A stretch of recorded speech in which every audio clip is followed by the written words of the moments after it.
Oui. Crise des Landes, Oui. crise des Landes. Oui, Willy Réveli. Alors, qu'avez-vous à nous dire aujourd'hui, car tout le monde est suspendu à vos lèvres. À ma lèvre. À vos lèvres. À vos lèvres. À vos lèvres. Moi, cette semaine, mesdames et messieurs, j'ai une semaine.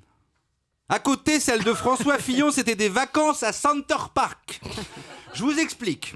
Toute cette semaine, ma femme n'était pas à la maison et j'ai dû m'occuper de mon fils. Oui, ma femme avait un séminaire de sa boîte en Turquie. Un très gros truc. Avec toutes les filiales européennes. Un truc énorme. Elle était obligée d'y aller. Elle n'a pas pu faire autrement. Elle était tellement triste de partir qu'elle a même pas voulu que je l'accompagne à l'aéroport. Oh. Elle voulait pas craquer devant moi. La pudeur, hein, vous savez ce que c'est.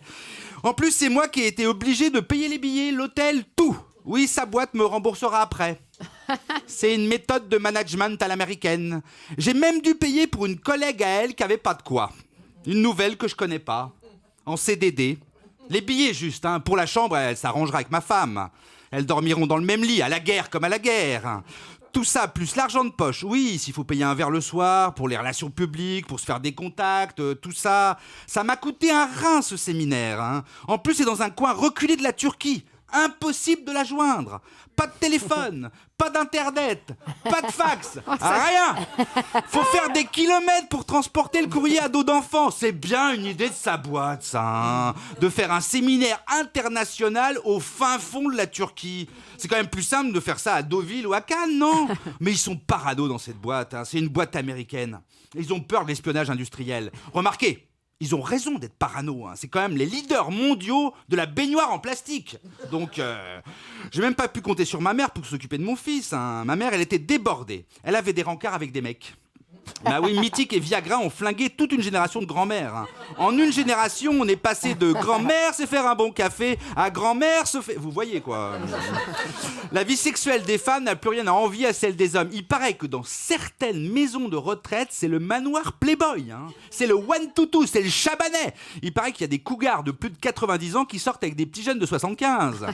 Et bon, comme personne n'était libre, j'ai dû tout faire moi-même. Les courses, les lessives, les repas, le ménage, leur passage. Sans parler du centre aéré, hein. Elles sont trop courtes les journées au centre aéré en France. Tu m'étonnes que les Chinois nous bouffent le soja sur le dos avec des baguettes. Les 35 heures, eux, ils les font dans la journée.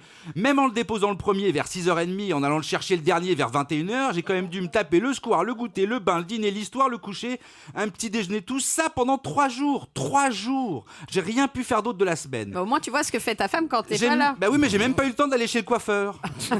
Ni chez l'esthéticienne. Oui, ça se voit. J'ai pas eu le temps d'aller faire mon cours d'aquagym. La barre au sol, bon bah je vous en parle même pas. En plus, la bonne était pas là. Hein. Oui, c'était sa semaine de vacances, elle aussi. En Turquie aussi. Ah oui, tiens, c'est marrant. Hein. Si ça se trouve, elles vont se croiser avec ma femme. Ça serait cocasse. Bon bah je vous laisse, j'y retourne. J'ai laissé le gosse dans la voiture garé en double film devant Europe 1. Europe 1, midi 30, Willy Réveli.